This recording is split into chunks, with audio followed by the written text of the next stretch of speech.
Assalamualaikum warahmatullahi wabarakatuh.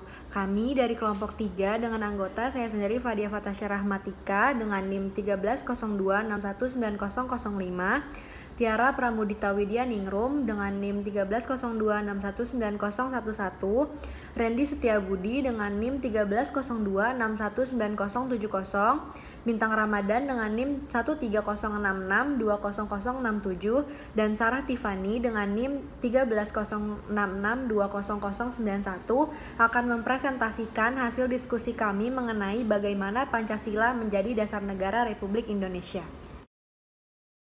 Pertama, kami akan membahas mengenai konsep negara, tujuan negara, dan urgensi dasar negara. Sub A yaitu konsep negara. Manusia membutuhkan negara agar tercipta kondisi yang harmonis dan tertib dalam memenuhi kebutuhannya, dalam memperjuangkan kesejahteraannya.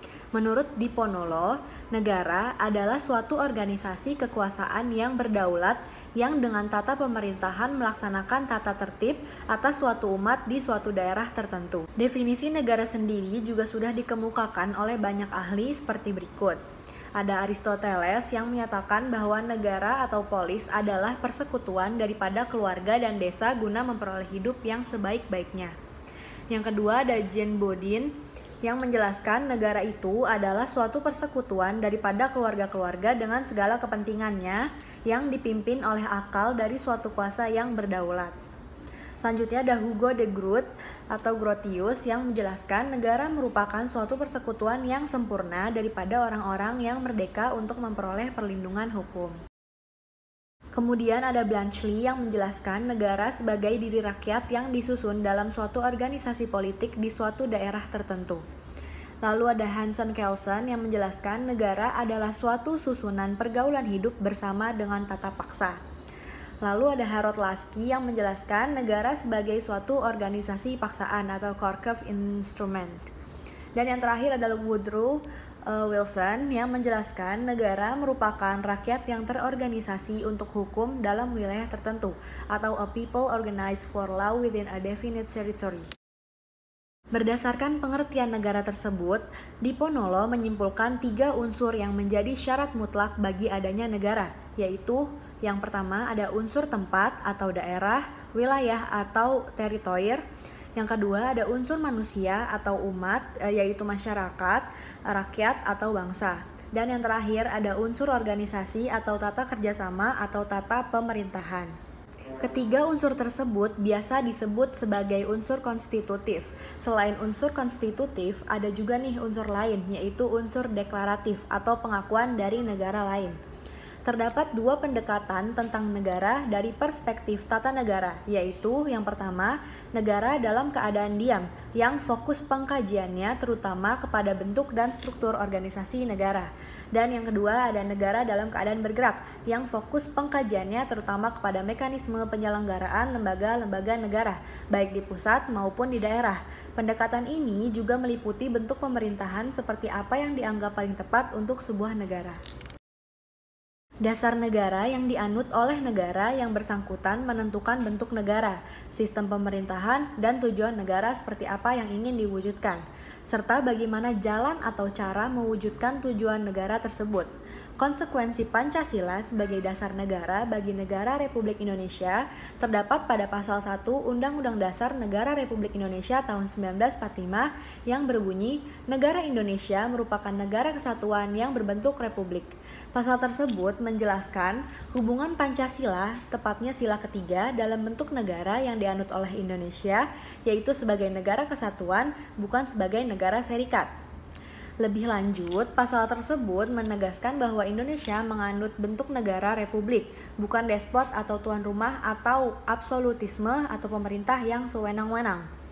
Konsep negara republik sejalan dengan sila kedua dan keempat Pancasila, yaitu negara hukum yang demokratis.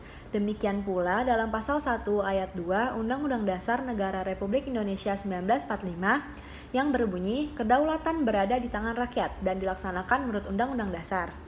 Hal tersebut menegaskan bahwa negara Republik Indonesia menganut demokrasi konstitusional, bukan demokrasi rakyat seperti yang terdapat pada konsep negara-negara komunis.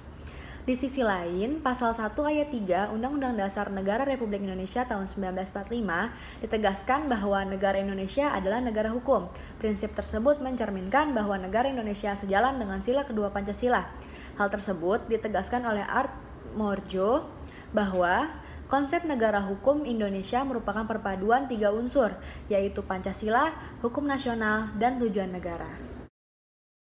Sub yang kedua adalah konsep tujuan negara. Suatu bangsa mendirikan negara pasti memiliki tujuan untuk apa negara itu didirikan.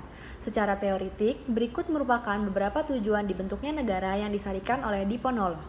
Yang pertama, teori kekuatan dan kekuasaan sebagai tujuan negara dikemukakan oleh Shan Yang, pujangga filsuf Cina pada 4-3 sebelum Masehi, yang menjelaskan satu-satunya tujuan bagi raja ialah membuat negara kuat dan berkuasa. Hal ini hanya mungkin dicapai dengan memiliki tentara yang besar dan kuat. Lalu ada Niccolo Machiavelli pada 1469-1527 yang menjelaskan raja harus tahu bahwa ia senantiasa dikelilingi oleh orang-orang yang selalu mengintai kelemahan dan menunggu kesempatan menerkam atau merebut kedudukannya. Maka raja haruslah menyusun dan menambah kekuatan terus-menerus.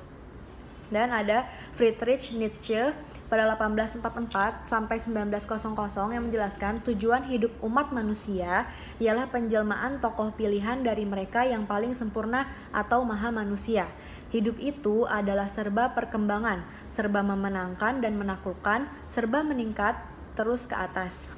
Kedua, ada teori kepastian hidup, keamanan, ketertiban sebagai tujuan negara yang dikemukakan oleh Dante Alighieri, filsuf Italia pada abad 13-14 Masehi, yang menjelaskan manusia hanya dapat menjalankan kewajiban dengan baik serta mencapai tujuan yang tinggi di dalam keadaan damai. Oleh karena itu, perdamaian menjadi kepentingan setiap orang. Raja haruslah seorang yang paling baik kemauannya dan paling besar kemampuannya karena ia harus dapat mewujudkan keadilan di antara umat manusia. Lalu ada Thomas Hobbes pada 1588 sampai 1679 yang menjelaskan pada perdamaian adalah unsur yang menjadi hakikat tujuan negara.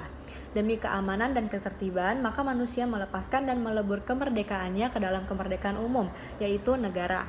Dan terakhir ada Theodore Roosevelt, Presiden Amerika Serikat, yang menjelaskan, "In case of choice between order and justice, I will be on the side of order." Atau apabila saya harus memilih antara ketertiban dan keadilan, maka saya akan memilih ketertiban. Yang ketiga ada kemerdekaan sebagai tujuan negara, dikemukakan oleh Herbert Spencer pada 1820-1903 yang menjelaskan negara itu tak lain adalah alat bagi manusia untuk memperoleh lebih banyak kemerdekaan daripada yang dimilikinya sebelum adanya negara. Jadi negara itu adalah alat untuk menegakkan kemerdekaan. Selanjutnya ada Immanuel Kant pada 1724 sampai 1804 yang menjelaskan kemerdekaan itu menjadi tujuan negara. Terjadinya negara itu adalah untuk membangun dan menyelenggarakan hukum, sedangkan hukum adalah untuk menjamin kemerdekaan manusia. Hukum dan kemerdekaan tidak dapat dipisahkan. Terakhir ada Hegel pada Refleksi Absolut 1770 sampai 1831 yang menjelaskan negara adalah suatu kenyataan yang sempurna yang merupakan keutuhan daripada perwujudan kemerdekaan manusia. Hanya dengan negara dan dalam negara manusia dapat benar-benar memperoleh kepribadian dan kemerdekaannya. Lalu yang keempat ada teori keadilan sebagai tujuan negara, dikemukakan oleh Aristoteles pada 384 sampai 322 sebelum Masehi, yang menjelaskan negara seharusnya menjamin kebaikan hidup para warga negaranya. Kebaikan hidup inilah tujuan luhur negara. Hanya ini yang dapat dicapai dengan keadilan yang harus menjadi dasarnya setiap pemerintahan. Keadilan ini harus dinyatakan dengan undang-undang.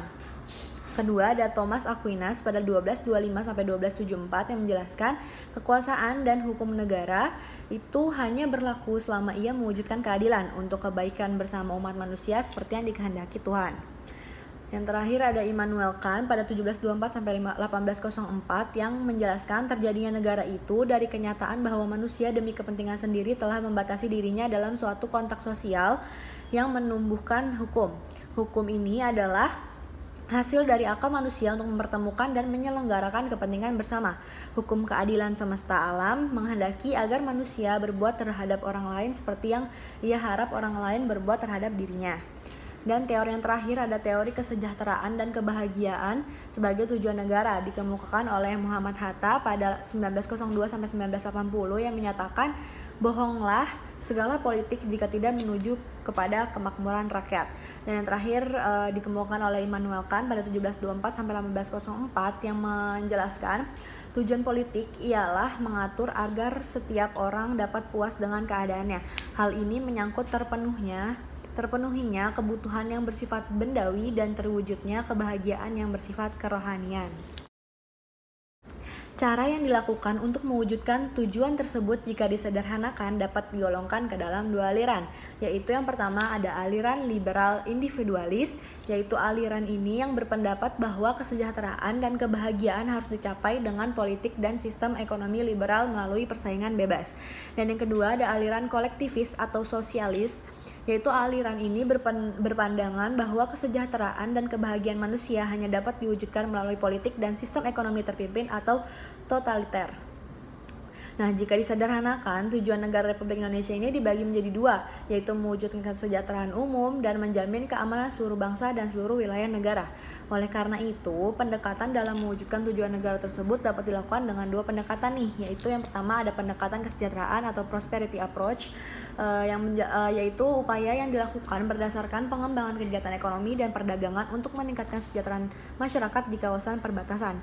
Dan yang kedua ada pendekatan keamanan atau security approach, yaitu pendekatan ini yang menekankan pada pengembangan sarana prasarana dan pemanfaatan ruang yang lebih menekankan fungsi pertahanan dan keamanan.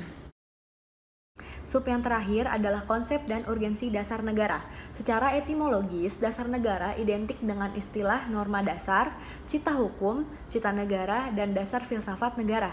Banyaknya istilah dasar negara dalam kosakata bahasa asing menunjukkan bahwa dasar negara bersifat universal, dalam arti setiap negara memiliki dasar negara.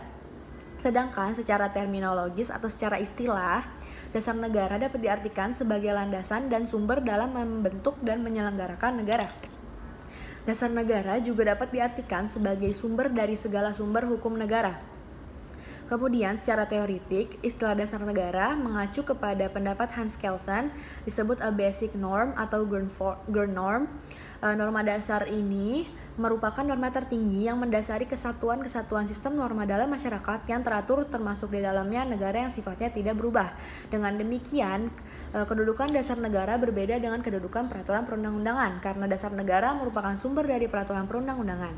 Implikasi dari kedudukan dasar negara ini, maka dasar negara bersifat permanen, sementara peraturan perundang-undangan ini bersifat fleksibel dalam arti bisa diubah sesuai dengan tuntutan zaman. Stats Fundamental Norm merupakan suatu kaidah tertinggi yang memiliki kedudukan yang lebih tinggi daripada undang-undang dasar yang terdapat dalam suatu negara. Menurut Rianto, dalam pimpinan MPR dan tim kerja sosialisasi MPR periode 2019 sampai 2014, menyatakan bahwa kaidah tertinggi untuk Indonesia yaitu berupa Pancasila. Dalam pandangan yang lain, pengembangan teori dasar negara dapat diambil dari pidato Supomo yang menjelaskan bahwa kata cita negara merupakan terjemahan dari kata Staatsidee yang terdapat dalam kepustakaan Jerman dan Belanda. Supomo menerjemahkan Staatsidee dengan dasar pengertian negara atau aliran pikiran negara.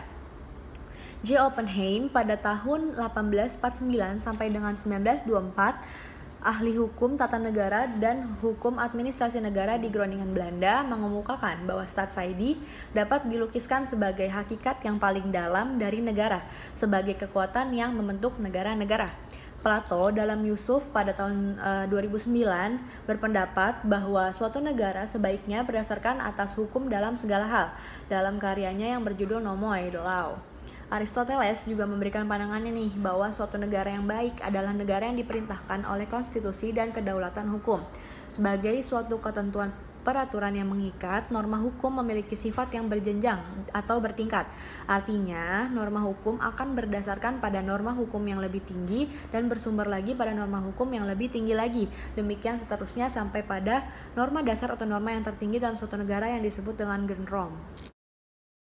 Berdasarkan penjelasan-penjelasan sebelumnya, dasar negara merupakan suatu norma dasar dalam penyelenggaraan bernegara yang menjadi sumber dari segala sumber hukum sekaligus sebagai cita hukum atau Rechtssidee. baik tertulis maupun tidak tertulis dalam suatu negara. Undang-Undang Nomor 12 Tahun 2011 tentang pembentukan peraturan perundang-undangan yang tercermin dalam pasal 7 mewujudkan prinsip bahwa norma hukum itu bertingkat dan berjenjang dan menyebutkan jenis dan hierarki peraturan perundang-undangan, yaitu sebagai berikut. Yang pertama ada Undang-Undang Dasar Negara Republik Indonesia tahun 1945, yang kedua ada Ketetapan Majelis Permusyawaratan Rakyat, yang ketiga ada undang-undang atau peraturan pemerintah pengganti undang-undang, yang keempat ada peraturan pemerintah, yang kelima ada peraturan presiden, yang keenam ada peraturan daerah provinsi, dan yang terakhir ada peraturan daerah kabupaten atau kota. Ya, kali ini saya akan menjelaskan tentang alasan diperlukannya kajian Pancasila sebagai dasar negara. Nah, sebagian orang pasti bertanya-tanya kenapa Pancasila itu penting bagi dasar negara dan apa buktinya pentingnya Pancasila itu bagi negara kita Indonesia ini. Nah, Pancasila merupakan pandangan hidup dan kepribadian bangsa yang nilai-nilainya bersifat nasional yang mendasari kebudayaan bangsa. Maka nilai-nilai tersebut merupakan perwujudan dari aspirasi. Dengan Pancasila, perpecahan bangsa Indonesia akan mudah dihindari karena pandangan Pancasila bertumpu pada pola kehidupan yang berdasarkan keseimbangan, keselarasan, keserasian, sehingga perbedaan apapun yang dapat dibina menjadi satu pola kehidupan yang dinamis penuh dengan keanekaragaman yang berbeda dalam satu keseragaman yang kokoh. Nah, oleh karena itulah Pancasila memberikan arah tentang hukum harus menciptakan keadaan negara yang lebih baik dengan berlandaskan pada nilai-nilai ketuhanan, kemanusiaan, persatuan, kerakyatan, dan keadilan.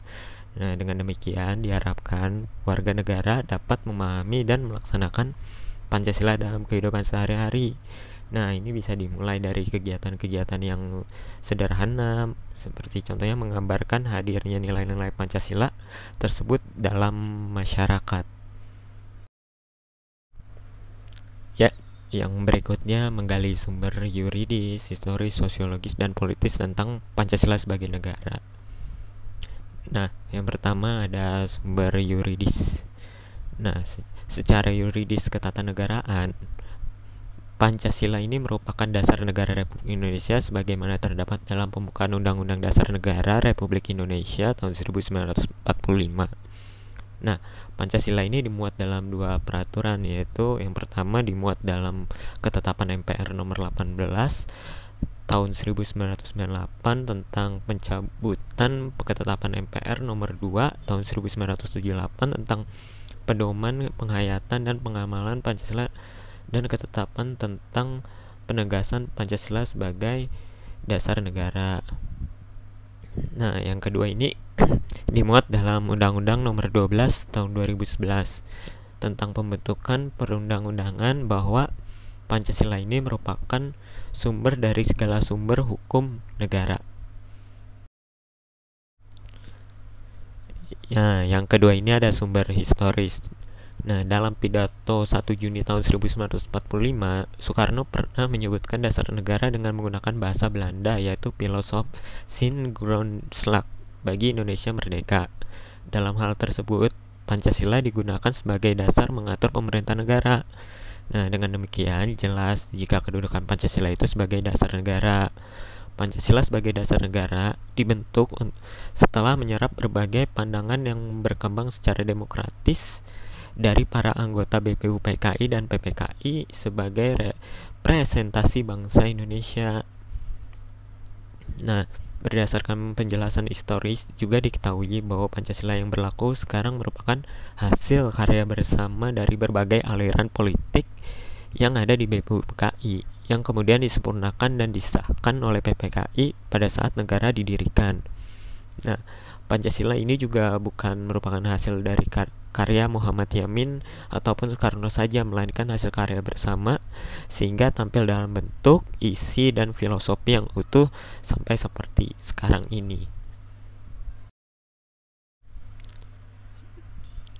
Nah, yang ketiga ada sumber sosiologis. Sumber sosiologis Pancasila sebagai dasar negara telah berakar dalam kehidupan masyarakat, meliputi 5 hal atau berbagai hal berikut. Yang pertama itu ada nilai ketuhanan. Nah, nilai ketuhanan ini dapat ditemukan dalam kehidupan beragama masyarakat Indonesia dalam berbagai bentuk kepercayaan dan keyakinan yang berbeda-beda. Nah, yang kedua ini ada nilai kemanusiaan. Nah, nilai-nilai kemanusiaan dapat ditemukan dalam hal saling menghargai, menghormati hak orang lain, tidak bersikap sewenang-wenang. Lalu yang ketiga ada nilai-nilai etis kemanusiaan. Nah, nilai-nilai etis kemanusiaan ini mengakar kuat dalam lingkungan pergaulan kebangsaan yang dekat sebelum menjangkau pergaulan dunia yang lebih jauh. Hal ini dapat ditemukan dalam bentuk solidaritas, rasa setia kawan, rasa cinta tanah air yang berwujud pada mencintai produk-produk dalam negeri. Nah, yang keempat ini ada nilai cita-cita kebangsaan. Nah, nilai-nilai cita kebangsaan ini itu dapat kualitas harus menjunjung tinggi kedaulatan rakyat yang dipimpin oleh hikmat dalam kebijaksanaan. Nah, yang kelima ini ada nilai dan cita kebangsaan serta demokrasi. Nah, hal ini dapat ditemukan dalam sikap suka menolong, menjalankan gaya hidup sederhana, dan tidak menyolok atau berlebihan. Nah, yang terakhir itu ada sumber politis. Nah, unsur-unsur politis Pancasila sebagai dasar negara meliputi 5 sila. Nah, yang pertama tuh sila ketuhanan yang Maha Esa. Nah, ini diwujudkan dalam bentuk bersemangat, toleransi antar umat beragama. Yang kedua ini sila kemanusiaan yang adil dan beradab, diwujudkan dalam penghargaan terhadap pelaksanaan hak asasi manusia di Indonesia. Yang ketiga, sila persatuan Indonesia, diwujudkan dalam mendahulukan kepentingan bangsa dan negara daripada kepentingan kelompok ataupun golongan, termasuk kepentingan partai.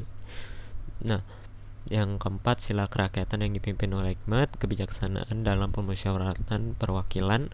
Ini diwujudkan dalam mendahulukan pengambilan keputusan berdasarkan musyawarah dan mufakat dibandingkan hasil voting. Nah, yang terakhir, sila keadilan sosial bagi seluruh rakyat Indonesia, diwujudkan dalam tidak menyalahgunakan kekuasaan untuk memperkaya diri atau memperkaya kelompok atau golongan.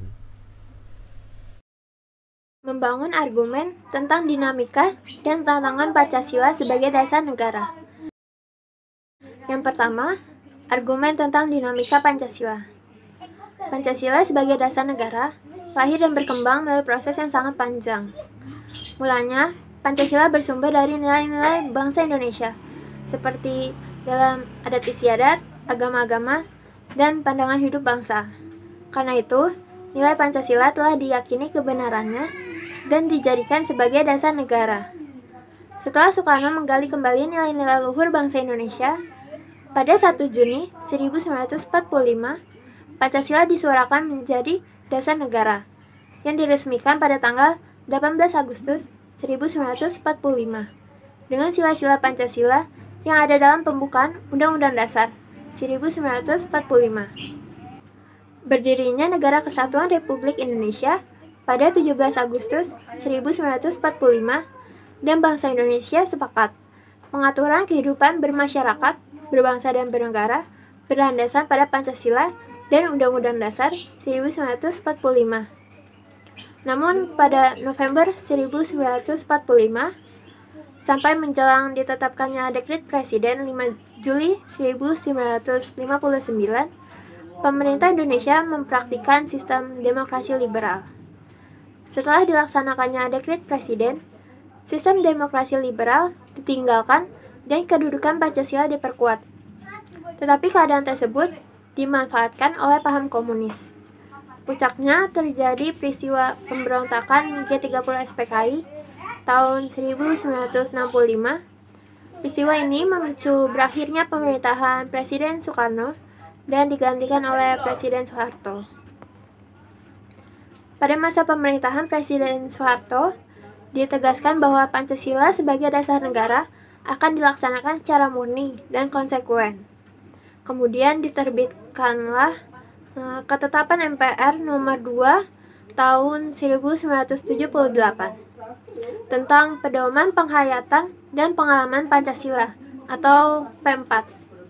Namun, pemerintahan Presiden Soeharto dianggap menyimpang dari garis politik Pancasila dan Undang-Undang Dasar 1945 yang dianggap cenderung mempraktikkan liberalisme dan kapitalisme dalam mengolah negara.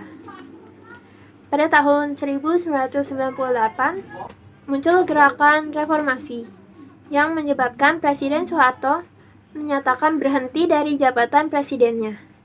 Namun, masih adanya pengabaian para politisi terhadap adab dalam berpolitik yang berdasarkan Pancasila dan perilaku anarkis segelintir masyarakat yang suka memaksa kehendak kepada pihak lain.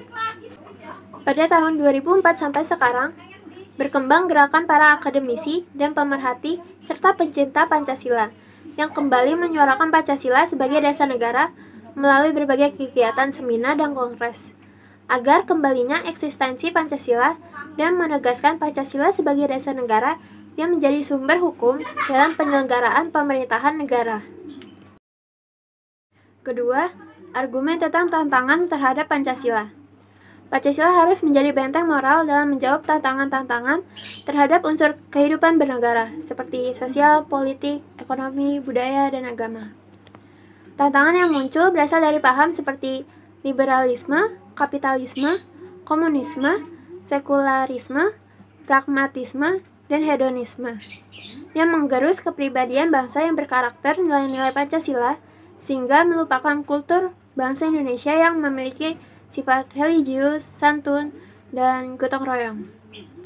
Tantangan yang melanda bangsa Indonesia yaitu, yang pertama, dalam kehidupan masyarakat, terjadi kecemasan dalam era reformasi, karena perubahan sistem pemerintahan yang begitu cepat, sehingga masyarakat merasa bebas tanpa tuntutan nilai dan norma dalam kehidupan bernegara. Akibatnya, sering ditemukan perilaku anarkisme yang dilakukan masyarakat terhadap fasilitas publik yang dipandang tidak cocok dengan paham yang dianutnya.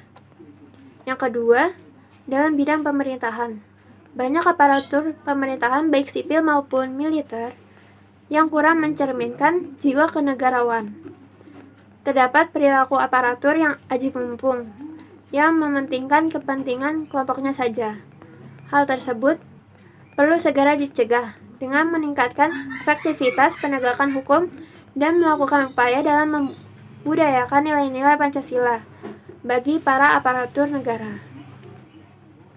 Untuk menjawab tantangan, seluruh masyarakat harus bahu-membahu merespon secara positif dan bertanggung jawab guna memperkokoh nilai-nilai Pancasila sebagai kaidah penuntun bagi setiap warga negara. Dengan demikian, integrasi nasional diharapkan semakin kokoh dan secara bertahap bangsa Indonesia dapat mewujudkan cita-cita dan tujuan negara. Mendeskripsikan esensi dan urgensi Pancasila sebagai dasar negara. Pertama, esensi dan urgensi Pancasila sebagai dasar negara. Esensi Pancasila sebagai dasar negara.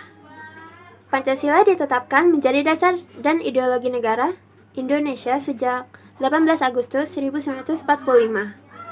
Mahfud MD menegaskan bahwa penerimaan Pancasila sebagai dasar negara membawa konsekuensi berlakunya kaidah penuntun dalam pembuatan kebijakan negara, terutama dalam politik hukum nasional.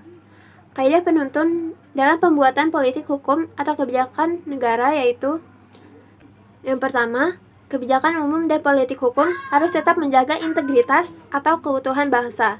Yang kedua, kebijakan umum dan politik hukum harus berdasarkan upaya pembangunan demokrasi atau kedaulatan rakyat dan demokrasi atau negara hukum. Yang ketiga, kebijakan umum dan politik hukum harus berdasarkan upaya pembangunan keadilan sosial bagi seluruh rakyat Indonesia. Yang keempat, kebijakan umum dan politik hukum harus berdasarkan pada prinsip toleransi beragama dan berkeadaban. Menurut pasal 2 Undang-Undang Republik Indonesia Nomor 12 Tahun 2011 tentang pembentukan peraturan perundang-undangan, bahwa Pancasila sebagai dasar negara merupakan sumber dari segala sumber hukum negara, sehingga setiap materi mengenai peraturan perundang-undangan tidak boleh bertentangan dengan nilai-nilai yang terkandung dalam Pancasila. Kedudukan Pancasila sebagai dasar negara dapat dirincikan yaitu: yang pertama, Pancasila sebagai sumber dari segala sumber tertib hukum Indonesia. Yang kedua, meliputi suasana kebatinan dari Undang-Undang Dasar 1945. Yang ketiga, mewujudkan cita-cita hukum bagi dasar negara. Yang keempat, mengandung norma yang mengharuskan Undang-Undang Dasar, mengandung isi yang mewajibkan pemerintah penyelenggara negara memegang teguh cita-cita moral rakyat yang luhur. Yang kelima, merupakan sumber semangat abadi Undang-Undang Dasar 1945 bagi penyelenggaraan negara, yaitu para pelaksana pemerintah. Urgensi Pancasila sebagai dasar negara. Insinyur Soekarno menggambarkan urgensi Pancasila, yaitu Pancasila adalah pandangan dunia, satu dasar filsafah, dan juga satu alat pemersatu bangsa, yang juga pada hakikatnya satu alat yang mempersatukan dalam perjuangan melenyapkan segala macam penjajahan, terutama imperialisme. Memahami urgensi Pancasila sebagai dasar negara dapat menggunakan dua pendekatan, yaitu yang pertama, pendekatan institusional atau kelembagaan, dan pendekatan sumber daya manusia. Pendekatan institusional adalah membentuk dan menyelenggarakan negara yang berdasarkan pada nilai-nilai Pancasila, sehingga negara Indonesia dapat mewujudkan tujuan negara dan terpenuhinya kepentingan nasional. Sedangkan pendekatan sumber daya manusia terletak pada dua aspek, yaitu orang-orang yang menjalankan pemerintahan dengan cara melaksanakan nilai-nilai Pancasila secara murni dan konsekuen dalam mengemban tugas serta bertanggung jawab, sehingga kebijakan negara akan menghasilkan kebijakan yang mengedepankan kepentingan rakyat. Perlu pemahaman terhadap urgensi Pancasila sebagai dasar negara dengan tahap implementasi yang harus selalu memperhatikan prinsip-prinsip pemerintahan yang baik, yaitu transparan, akuntabel, dan kejujuran, sehingga akan terhindar dari KKN atau korupsi, kolusi, dan nepotisme. Dan warga negara yang berkiprah dalam bidang bisnis harus menjadikan Pancasila sebagai sumber nilai etika bisnis yang menghindarkan warga negara melakukan kebebasan usaha yang tidak terkendali, sehingga memungkinkan terjadinya eksploitasi kaum ekonomi yang lemah. Tidak terjadi monopoli atau satu penjual yang menguasai pasar, dan monopsoni atau keadaan pasar dengan jumlah penjual yang banyak dan pembeli tunggal. Baiklah, kemudian yaitu hubungan Pancasila dengan Proklamasi Kemerdekaan RI. Proklamasi kemerdekaan merupakan jembatan emas yang artinya suatu instrumen yang bernilai di mana di seberang jembatan tersebut atau setelah kemerdekaan, bangsa Indonesia membangun bangsa untuk mencapai tujuan nasional. Nah, tujuan nasional tersebut tercantum di dalam pembukaan UUD 1945. Yang di dalamnya terdapat sila-sila Pancasila, nilai-nilai Pancasila mendasari, menjiwai, menyemangati, serta menuntun bangsa Indonesia ketika bangsa Indonesia sedang membangun bangsanya sendiri. Kemudian yaitu arti pokok proklamasi. Sebenarnya, proklamasi 17 Agustus 1945 itu bukanlah merupakan tujuan semata-mata, melainkan merupakan suatu sarana, isi, dan arti yang pada pokoknya memuat dua hal sebagai berikut. Yang pertama yaitu pernyataan kemerdekaan bangsa Indonesia baik pada dirinya sendiri maupun terhadap dunia luar. Yang kedua yaitu tindakan-tindakan yang segera harus diselenggarakan berhubung dengan pernyataan kemerdekaan itu. Nah, kemudian apa sih hubungannya di dalam pembukaan UUD 1945, tepatnya pada alinea ketiga, terdapat pernyataan kemerdekaan yang dinyatakan oleh Indonesia. Maka dapat ditentukan letak dan sifat hubungan antara proklamasi kemerdekaan 17 Agustus 1945 dengan pembukaan UUD 1945. Yang pertama yaitu disebutkan kembali pernyataan kemerdekaan dalam bagian ketiga pembukaan menunjukkan bahwa antara proklamasi dengan pembukaan merupakan suatu rangkaian yang tidak dapat dipisahkan. Kemudian yaitu ditetapkannya pembukaan pada 18 Agustus 1945 bersama-sama ditetapkannya UUD Presiden dan Wakil Presiden merupakan realisasi bagian kedua proklamasi. Kemudian yang ketiga, Pembukaan hakikatnya merupakan pernyataan kemerdekaan yang lebih rinci dari adanya cita-cita luhur yang menjadi semangat pendorong ditegakkannya kemerdekaan dalam bentuk negara Indonesia merdeka, bersatu, berdaulat, adil, dan makmur dengan berdasarkan atas kerohanian Pancasila. Kemudian yang keempat yaitu memberikan penjelasan antara pembukaan dan proklamasi, yaitu memberikan penjelasan terhadap dilaksanakannya proklamasi pada 17 Agustus 1945, memberikan penegasan terhadap dilaksanakannya proklamasi, dan memberikan pertanggungjawaban terhadap dilaksanakannya proklamasi. Kemudian yaitu hubungan Pancasila dengan pembukaan Undang-Undang Dasar 1945, antara lain sebagai berikut. Yang pertama yaitu pembukaan UUD 1945 memenuhi syarat unsur mutlak sebagai stats fundamental. Oleh karena itu, kedudukan pembukaan merupakan peraturan hukum yang tertinggi di atas Undang-Undang Dasar. Implikasinya, semua peraturan perundang-undangan dimulai dari pasal-pasal dalam UUD 1945 sampai dengan peraturan daerah harus sesuai dengan pembukaan Undang-Undang Dasar 1945. Yang kedua, Pancasila merupakan asas kerohanian dari pembukaan UUD 1945 sebagai stats fundamental norm secara ilmiah akademis. Pembukaan UUD 1945 sebagai stats fundamental norm mempunyai hakikat kedudukan yang tetap, kuat, dan tak berubah bagi negara yang dibentuk dengan perkataan lain. Jalan hukum tidak lagi dapat diubah.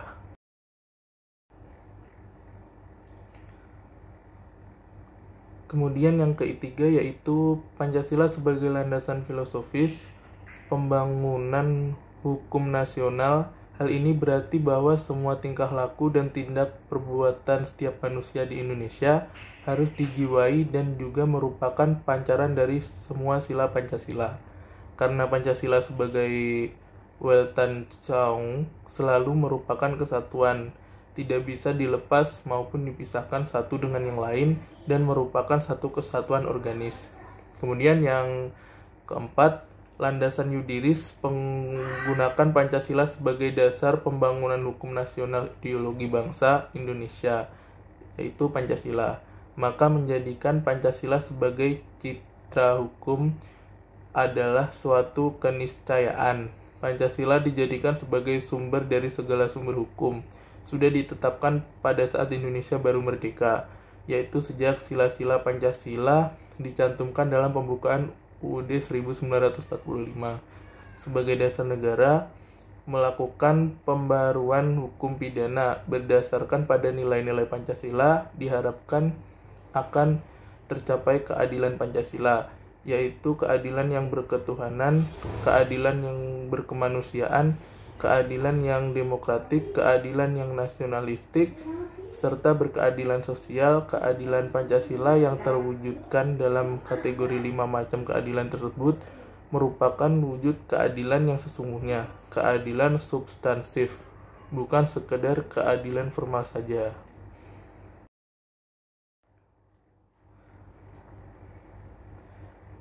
Kemudian yaitu penjabaran Pancasila dalam pasal-pasal Undang-Undang Dasar 1945. Next slide. Nah, pada pasal 2 aturan tambahan Undang-Undang Dasar 1945 yang berarti bahwa penjelasan Undang-Undang Dasar 1945 sudah tidak lagi menjadi bagian dari ketentuan dalam Undang-Undang Dasar 1945. Meskipun penjelasan UUD 1945 sudah bukan merupakan hukum positif, tetapi penjelasan yang bersifat normatif sudah dimuat dalam pasal-pasal UUD 1945. Selain itu, dalam tataran tertentu, dijelaskan UUD 1945 dapat menjadi inspirasi dalam kehidupan bernegara bagi warga negaranya. Nah, kemudian Pancasila merupakan asas kerohanian dari pembukaan UUD 1945 sebagai stats fundamental norm. Apabila disederhanakan, maka pemikiran tersebut dapat diuraikan sebagai berikut. Yang pertama yaitu Pancasila merupakan asas kerohanian dari pembukaan UUD 1945 sebagai Stats Fundamental Norm. Yang kedua, pembukaan UUD 1945 dikristalisasikan dalam wujud pokok-pokok pikiran yang terkandung dalam pembukaan Undang-Undang Dasar. Yang ketiga yaitu pokok-pokok pikiran yang terkandung dalam pembukaan Undang-Undang Dasar 1945 terjelma dalam pasal-pasal Undang-Undang Dasar 1945. Kemudian yaitu nilai-nilai Pancasila secara yudiris harus dideriasikan ke dalam UUD Negara Indonesia dan pada seluruh peraturan perundang-undangan yang lainnya. Pancasila telah memiliki legitimasi filosofis, yudiris, dan politis. Pancasila telah diderivasikan dalam suatu norma-norma dalam kehidupan kenegaraan dan berbangsa.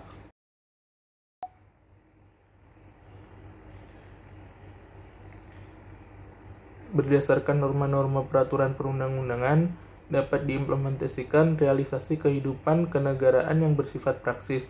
Oleh karena itu, tidak mungkin implementasi dilakukan secara langsung dari Pancasila kemudian direalisasikan ke dalam berbagai konteks kehidupan, karena harus melalui penjabaran dalam suatu norma yang jelas. Secara eksplisit, UU Nomor 12 Tahun 2011 tentang pembentukan peraturan perundang-undangan, Pasal 2 menyatakan, Pancasila merupakan sumber dari segala sumber hukum.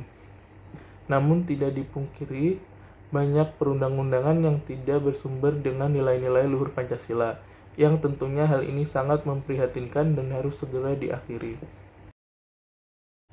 Nah, sehingga dapat dimengerti bahwa suasana kebatinan Undang-Undang Dasar 1945 tidak lain dijiwai atau bersumber pada dasar filsafat negara, yaitu Pancasila. Pengertian inilah yang menunjukkan kedudukan dan fungsi Pancasila sebagai dasar negara Republik Indonesia. Oleh karena itu, secara formal, yudiris Pancasila ditetapkan sebagai dasar filsafat negara Republik Indonesia. Implementasi Pancasila dalam perumusan kebijakan. Implementasi Pancasila adalah mewujudkan nilai moral yang terkandung dalam Pancasila sebagai norma etika dalam kehidupan bermasyarakat, berbangsa, dan bernegara. Mengimplementasikan Pancasila dalam perumusan kebijakan dilakukan dalam beberapa bidang, yaitu yang pertama ada bidang politik. Pengembangan politik negara terutama dalam proses reformasi dewasa ini harus mendasarkan pada moralitas sebagaimana tertuang dalam nilai-nilai Pancasila dan esensinya. Sehingga praktek-praktek politik yang menghalalkan segala cara harus dihapuskan. Implementasi Pancasila dalam pembuatan kebijakan negara dalam bidang politik dituangkan dalam pasal 26, 27 ayat 1 dan pasal 28. Pasal-pasal tersebut adalah penjabaran dari pokok-pokok pikiran kedaulatan rakyat dan kemanusiaan yang adil dan beradab yang masing-masing merupakan pancaran dari sila keempat dan sila kedua Pancasila. Kedua pokok pikiran ini adalah landasan bagi kehidupan nasional bidang politik di negara Republik Indonesia. Yang kedua ada bidang ekonomi. Dalam dunia ilmu ekonomi, terdapat istilah yang kuat yang menang, sehingga lazimnya pengembangan ekonomi mengarah pada persaingan bebas dan jarang mementingkan moralitas kemanusiaan. Hal ini tidak sesuai dengan Pancasila yang lebih tertuju kepada moralitas kemanusiaan. Hal ini tidak sesuai dengan Pancasila yang lebih tertuju kepada ekonomi kerakyatan, yaitu ekonomi yang humanistik yang mendasarkan pada tujuan demi kesejahteraan rakyat secara luas. Pengembangan ekonomi bukan hanya mengejar pertumbuhan saja, melainkan demi kemanusiaan, demi kesejahteraan seluruh masyarakat. Maka sistem ekonomi Indonesia mendasarkan atas kekeluargaan seluruh bangsa. Implementasi Pancasila dalam pembuatan kebijakan negara dalam bidang ekonomi dituangkan dalam pasal 27 ayat 2, pasal 33 dan pasal 34. Pasal-pasal tersebut adalah penjabaran dari pokok-pokok pikiran kedaulatan rakyat yang dan adil dan keadilan sosial yang masing-masing merupakan pancaran dari sila keempat dan sila kelima Pancasila. Kedua pokok pikiran ini adalah landasan bagi pembangunan sistem ekonomi Pancasila dan kehidupan ekonomi nasional. Yang ketiga ada bidang sosial dan budaya. Proses reformasi dewasa ini sering kita saksikan adanya stagnasi nilai sosial budaya dalam masyarakat, sehingga tidak mengherankan jikalau di berbagai wilayah Indonesia saat ini terjadi berbagai gejolak yang sangat memprihatinkan, antara lain amuk massa yang cenderung anarkis, bentrok antara kelompok masyarakat satu dengan yang lainnya yang muaranya adalah masalah politik. Oleh karena itu, dalam pengembangan sosial budaya pada masa reformasi ini, kita harus mengangkat nilai-nilai yang dimiliki bangsa Indonesia sebagai dasar nilai, yaitu nilai-nilai Pancasila itu sendiri. Dalam prinsip etika Pancasila pada hakikatnya bersifat humanistik, artinya nilai-nilai Pancasila mendasarkan pada nilai yang bersumber pada harkat dan martabat manusia sebagai makhluk yang berbudaya. Implementasi Pancasila dalam pembuatan kebijakan negara dalam bidang sosial dan budaya dituangkan dalam pasal 29, pasal 31, dan pasal 32. Pasal-pasal tersebut adalah penjabaran dari pokok-pokok pikiran ketuhanan yang Maha Esa, kemanusiaan yang adil dan beradab, dan persatuan yang masing-masing merupakan pancaran dari sila yang beradab, yang pertama, kedua, dan ketiga Pancasila. Ketiga pokok pikiran ini adalah landasan bagi pembangunan bidang kehidupan keagamaan, pendidikan, dan kebudayaan nasional. Yang keempat, ada bidang pertahanan dan keamanan. Negara pada hakikatnya adalah merupakan suatu masyarakat hukum. Demi tegaknya hak-hak warga negara, maka diperlukan peraturan perundang-undangan negara, baik dalam rangka mengatur ketertiban warga maupun dalam rangka melindungi hak-hak warganya. Implementasi Pancasila dalam pembuatan kebijakan negara dalam bidang pertahanan dan keamanan dituangkan dalam pasal 27 ayat 3 dan pasal 30. Pasal-pasal tersebut merupakan penjabaran dari pokok-pokok pikiran persatuan yang merupakan pancaran dari sila pertama Pancasila. Pokok pikiran ini adalah landasan bagi pembangunan bidang pertahanan dan keamanan nasional. Berdasarkan penjabaran di atas, maka implementasi Pancasila dalam pembuatan kebijakan negara pada bidang pertahanan dan keamanan harus diawali dengan kesadaran bahwa Indonesia adalah negara hukum. Pertahanan dan keamanan negara diatur dan dikembangkan menurut dasar kemanusiaan, bukan kekuasaan. Dengan kata lain, pertahanan dan keamanan Indonesia berbasis pada moralitas keamanan, sehingga kebijakan yang terkait dengannya harus terhindar dan pelanggaran hak-hak asasi manusia. Sekian dari kelompok kami, kurang lebihnya mohon maaf. Terima kasih.